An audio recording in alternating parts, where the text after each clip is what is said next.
બિલકુલ સીધા દ્રશ્યો જે છે તેના તમને બતાવીશું કે આ બ્રિજ નીચે તમે દ્રશ્યો જોઈ રહ્યા છો કે અત્યારે જે રેસ્ક્યુની કામગીરી જે છે તે સ્થાનિક તરવૈયાઓ, ફાયર બ્રિગેડ અને એસડીઆરએફ દ્વારા કરવામાં આવી રહી છે અને દ્રશ્યો પણ જોઈ શકાય છે કે એક ટ્રક, પિકઅપ વાન સહિતના જે કેટલાક વાહનો છે, ટુ વ્હીલરો છે, તેઓ અત્યારે નદીના પાણીમાં ખાબકેલા છે અને અમે જ્યારે અહીંયા પહોંચ્યા ત્યારે અમારી સામે જ જે મૃતદેહો છે તે એક બાદ એક બહાર કાઢવાનો સિલસિલો યથાવત છે અને શરૂઆતમાં જ્યારે 3નો આંકડો હતો ત્યારે અહીંયા અમારા આવ્યા બાદ લગભગ મૃત્યુનો આંકડો 8 સુધી પહોંચ્યો છે। 5 લોકોને જીવતા બહાર કાઢ્યા છે, બચાવી રહ્યા છે, પરંતુ હજી પણ આ મૃત્યુનો આંકડો જે છે તે વધવાની શક્યતાઓ છે કારણ કે સ્થાનિક લોકો કહી રહ્યા છે કે જ્યારે આ ઘટના બની ત્યારે લગભગ 20 થી 25 લોકો જે છે તે અંદર પડેલા હોવા જોઈએ। ભગવાન ના કરે કે એવી મોટી ઘટના બની હોય, પરંતુ અત્યારે જેટલા બને એટલા પ્રયાસો જે છે તે તંત્ર દ્વારા કરવામાં આવી રહ્યા છે।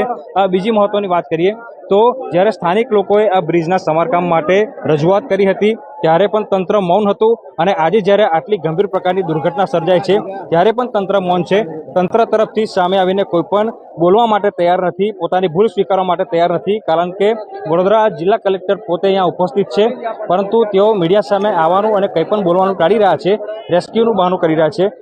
ઉલ્લેખનીય બાબત છે કે જો એક સચોટ માહિતી મળી જાય દર્શકોને તો લોકોની અંદર જે દહેશતનો માહોલ છે તે ના ઊભો થાય, પરંતુ તંત્રને એ યોગ્ય નથી લાગતું। એના કારણે જ તંત્ર જે છે તે આખી ઘટના પર પડદો પાડવાનો પ્રયાસ કરી રહ્યું છે અને પોતાની ભૂલ છુપાવવાનો પ્રયાસ જે છે તે કરી રહ્યું છે। આ તો આભાર માનવો જોઈએ સ્થાનિક લોકોનો કે સ્થાનિક લોકો મદદે આવ્યા અને સ્થાનિક લોકો દ્વારા અહીંયા રેસ્ક્યુની કામગીરી જે છે તે કરવામાં આવી રહી છે।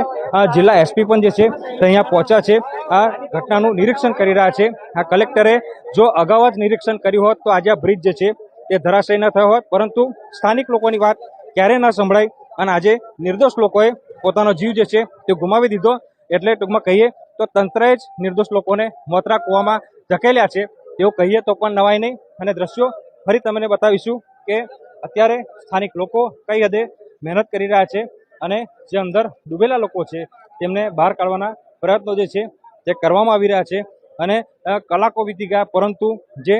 મૃતદેહો છે તે બહાર નીકળવાનો સિલસિલો જે છે તે સતત યથાવત છે। અને અહીંયા સ્થાનિક લોકો મેં કીધું પ્રમાણે કે સ્થાનિક લોકોનો ખાસ આભાર માનવો જોઈએ કારણ કે સ્થાનિક લોકો મદદે આવ્યા છે અને નદીની અંદરના દ્રશ્યો તમે જોઈ શકો છો કે એક કાર છે, એ કારને નદીમાંથી બહાર કાઢવાના પ્રયત્નો જે છે તે કરવામાં આવી રહ્યા છે અને બીજા અંદર ટ્રક જે છે લગભગ 2 જેટલા ટ્રક દેખાય છે તે તો ખાબકેલા છે અને કેટલાક વાહનો ટુ વ્હીલર એ તો અંદર ડૂબી જ ગયા છે। પરંતુ આખું જ્યારે રેસ્ક્યુ ઓપરેશન પૂરું થશે ત્યારબાદ સાચો આંકડો જે છે તે સામે આવી શકશે કારણ કે અત્યારે પાણી છે અને પાણીમાં રેસ્ક્યુ ઓપરેશન કરવાનું છે, એટલે